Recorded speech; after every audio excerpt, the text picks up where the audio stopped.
Somanna sir office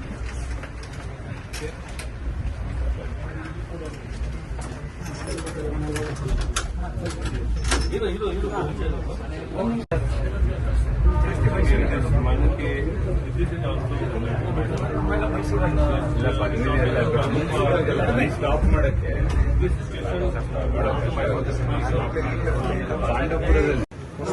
ಇವತ್ತು railway ಸಚಿವರ ಜೊತೆಯಲ್ಲಿ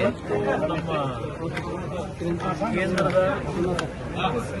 ಹಿಂದೆ ಬರಲ್ಲ ರೈಲ್ವೆ ಇಲಾಖೆಯ ಸಚಿವರಾಗಿರ್ತಕ್ಕಂಥ ಸೋಮಣ್ಣ ಅವರು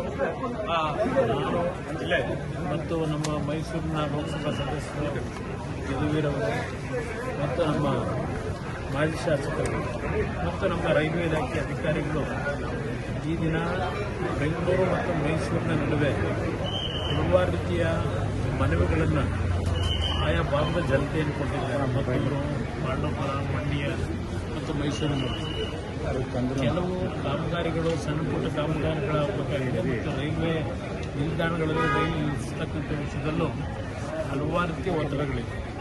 ಆ ದೃಷ್ಟಿಯಿಂದ ಇವತ್ತು ಸೋಮಣ್ಣ ಅವರ ಜೊತೆಯಲ್ಲಿ ನಾವು ಜನಪ್ರತಿನಿಧಿಗಳು ಒಂದು ಸರ್ವೆ ಮಾಡತಕ್ಕಂಥದ್ದಕ್ಕೆ ನಮ್ಮ ರೈಲ್ವೆ ಇಲಾಖೆ ಅಧಿಕಾರಿಗಳ ಜೊತೆಯಲ್ಲಿ ಇವತ್ತಿನ ದಿನ ಈ ಕಾರ್ಯಕ್ರಮ ಆಗಿದೆ. ಬನ್ನಿ, ಬರ್ತಿರಲ್ಲ ಜೊತೆ.